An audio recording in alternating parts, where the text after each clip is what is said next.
Welcome back to this Money Control live stream. You're watching Closing Bell with me, Nandita, Khemka, and my colleague. Hello there, I'm Yatin Mota.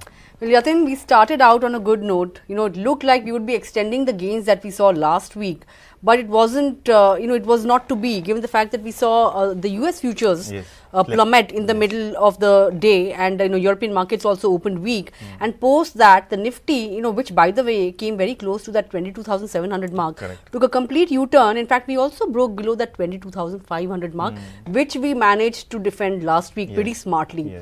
But yes, the entire complexion of the market changed. Both the Nifty and Sensex, they kind of shed somewhere around almost 0.5%. But broader end of the markets, the cut was much deeper there, Yatin. Absolutely. 1.5% cut on the Nifty mid and small cap indices. And even if you look at the advanced decline ratio on the NSE, 1:4. So once again, the breadth has turned poor. And of course, look at the sectoral movers. Look at the pain there, because, the Nifty IT pack was managing to hold out, but it took a reverse. And of course, it came to the low point of the day.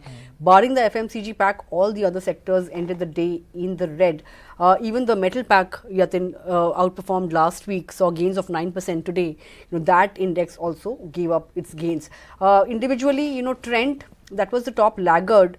Another brokerage has cut its target price, and the stock, of course, has been witnessing more off days than gains. So yesterday as well, it was the top Nifty loser. ONGC, IndusInd Bank, of course, we'll talk about that in details.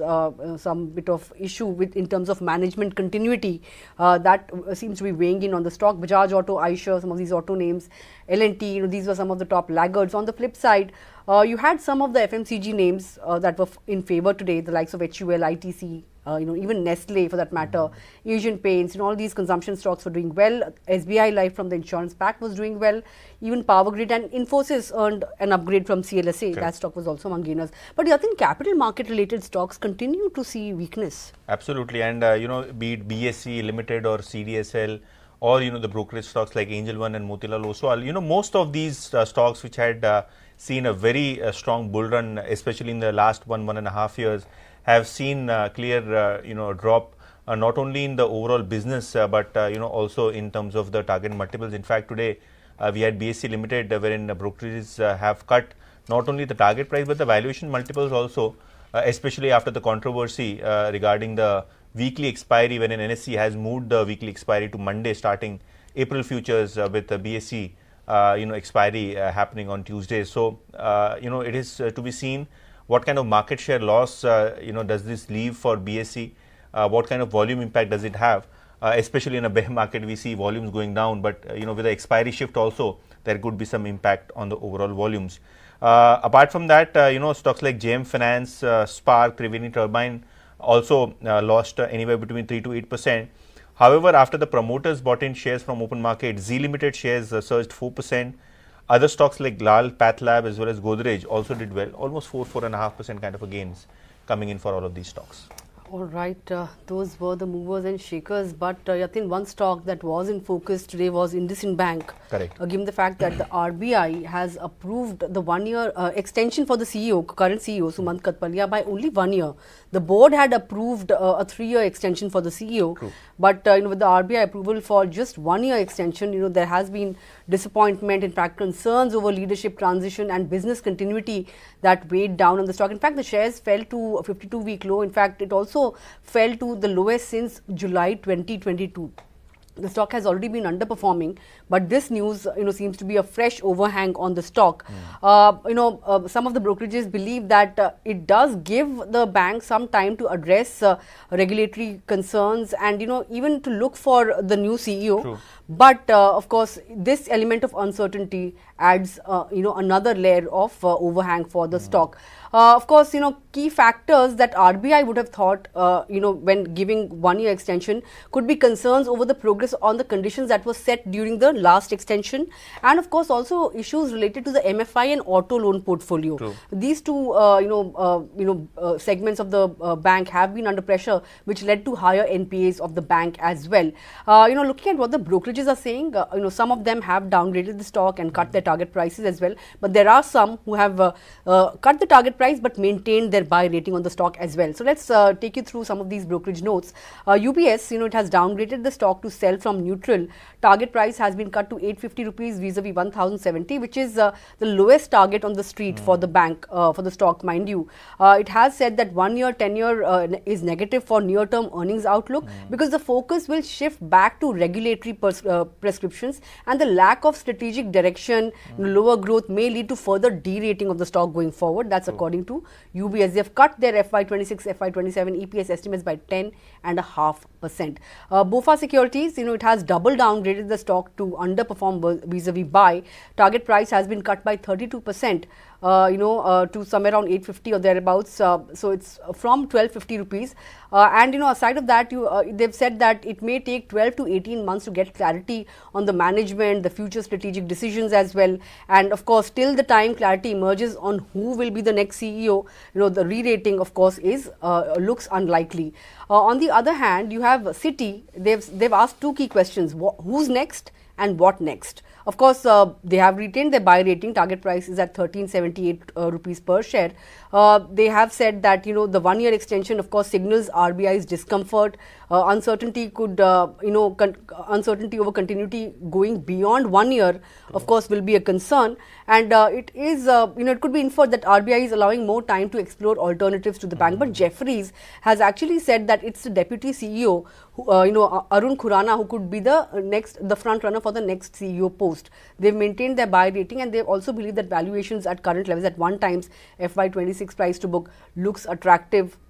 But of course, it's the CEO, clarity that the street will really be watching out for unless some color emerges on that front. A re-rating looks unlikely. Who knows? I mean, if they take longer to find a CEO, or they take a longish time to, lock in the next candidate, then perhaps, who knows, it could also see a de-rating because the stock has been down 40% from its 52-week high. Right. My understanding about IndusInd Bank is that the entire MFI sector has seen pain. So it's not only about the IndusInd Bank MFI portfolio, but across the industry we have seen some bit of bad loans happen. Obviously, the fall of IndusInd Bank started after there was some asset quality issues over the MFI business. But as you're mentioning, on a FY26 basis, 0.8 to 1 time price to book is something which is quite reasonable in terms of valuations. I think the stock has already factored in a lot of negatives, including the bad loan formation in the MFI book, which is expected to improve or probably recover in the next 2 to 3 quarters. When it comes to the MD CEO extension, which was sought for 3 years, and then only 1 year RBI extension has come, there have been past instances, Nandita, wherein managements were given 1 year extensions, but then the extension was again approved by the RBI. If I remember correctly, that was in the case of Federal Bank also, wherein there was an extension which happened. So I think this is purely a regulatory thing. RBI is one of the topmost regulators of the sector, not only in India but globally. It is known for its regulatory prowess. IndusInd Bank, however, given the fact that the shares have already corrected, I'm not sure whether there is further room for downside. A lot of positive surprises can come, especially with the fact that the risk weightage on MFI loans was recently reduced by RBI. So I think the governor, new governor, understands a lot of things. He's enhanced liquidity for the sector. He's enhanced a lot of other regulations which was slightly on the tighter side. Surely time will tell about extensions, about the bad loans. But as of now, most of the brokerages, as you're mentioning, do believe that a lot of it is priced in with the valuations now below the 5-year average. But Nandita, what was up in trade was the power sector. Let's talk about that sector, because on a month-to-date basis, power sector, especially the BSE Power Index, has returned nearly 9% on the positive side. We have a lot of these private sector companies, including Adani Power, JSW Energy, Torrent Power, gaining by nearly 8 to 9% on month-to-day basis. And if you look at PSU stocks like Power Grid and NTPC, there also we have seen a 6% return. Why? Simply because we have the summer season which is coming in. That is a peak season for power. In fact, the government is estimating that there will be a peak capacity demand for power to the tune of 270 gigawatt. They are ramping up, coal stocks at various power stations. They are, responding by asking hydropower companies to conserve water so that that can be used or released during the summer season to generate more electricity. When it comes to the imported coal-fired, plants, there also the government has been looking to give some better compensation so that these plants run at a better capacity. Obviously, when it comes to JM Finance, they are quite positive on the power sector. They have a buy rating on almost all power shares, and they do believe that in FY26, the power demand as such is expected to grow by nearly 6.5% on a year-on-year basis, especially when the maximum and minimum temperatures are remaining below averages, which would mean that from here on there could be some incremental improvement not only in merchant power rates, but in general the power demand is expected to improve. All right, and summers are expected to be hotter than other years this time around as well, and which is why I think all the other AC stocks and all these kind of white goods stocks will be in focus. The likes of Voltas, Blue Star, etc., and they may see heightened demand as well, given the fact that, of course, the temperatures are expected to rise quite a bit this summer season. But the other stock on my radar is from the telecom, wireless telecom sector, Bharti Hexacom. Given the fact that Motilal Oswal has come out with a pretty bullish report on this stock, and they prefer this particular stock, as India's wireless growth story.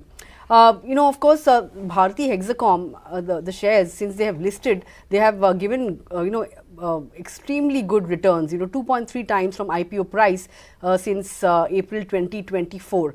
Now, Motilal Oswal has a buy rating, target price is of 1625 rupees, 20% upside from yesterday's close price. It prefers Bharti Hexacom over the parent Bharti Airtel due to the capital allocation concerns.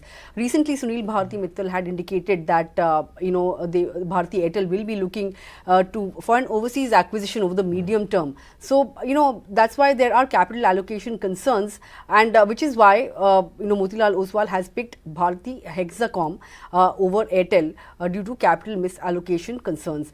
In fact, also there are other factors behind this.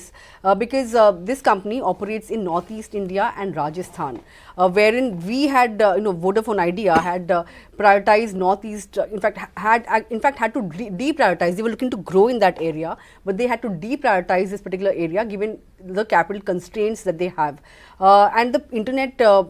Penetration in the Northeast as well as, vis-a-vis pan-India has been fairly lower compared to the other regions in India, which provides a longer runway for growth when it comes to Bharti Hexacom. Aside of that, Motilal Oswal has also pointed out that Bharti Hexacom trades at a 15% premium to implied valuation for Bharti's India business. And of course, despite the correction from the peak, we have seen, Bharti Hexacom still trading 134% higher compared to its IPO price of somewhere around 570 rupees or thereabouts. Stock, of course, is up nearly 65% in the last 1 year. Off late has seen some bit of correction, but still has given very handsome returns when you compare it to the IPO price. So, because of the higher runway for growth, as it is looking to expand in the northeastern region where internet penetration is low, the runway for growth looks pretty strong, and of course capital allocation concerns with respect to Bharti is there, which is why Motilal Oswal prefers Bharti Hexacom. In fact, it is a preferred play on India's wireless growth story. Absolutely, and Nandita, if you look at Bharti Hexacom, ever since the IPO, the stock has done well, and even in the market correction, we haven't seen a big dip, either in Bharti Hexacom or in Bharti. Routine correction, obviously, but in general, both of these stocks have really done well, especially with the fact that Bharti Hexacom, the government stake is post the IPO was nil, and now it is more or less a private company.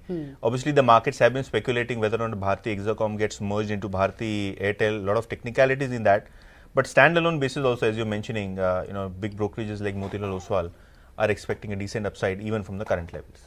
That's correct, Yatin. In fact, the stock had hit a post-listing high of 1609 before the correction kicked in, but 1625 is the kind of target that has been set by Motilal Oswal. So then, those were all the stocks on our radar, Yatin. Today we will be watching out for how the US markets open up. we saw a good day on Friday, although weekly we outperformed US markets last week. It was the worst week for S&P 500 since September. And today, now that we've seen US futures take a tumble, we could see an extension of the weakness in the US market. There's US inflation data is due this week. Indian inflation data as well is due this week. So, lots of cues to watch out for. But the immediate cue for tomorrow would be how the US markets really open up and what happens on the tariff front as well. But with that, we've come to the end of this edition of Closing Bell. Thanks a lot for tuning in. Stay tuned to Money Control for all your other news and updates, and come back and join us tomorrow morning as well. Have a great evening. Thank you.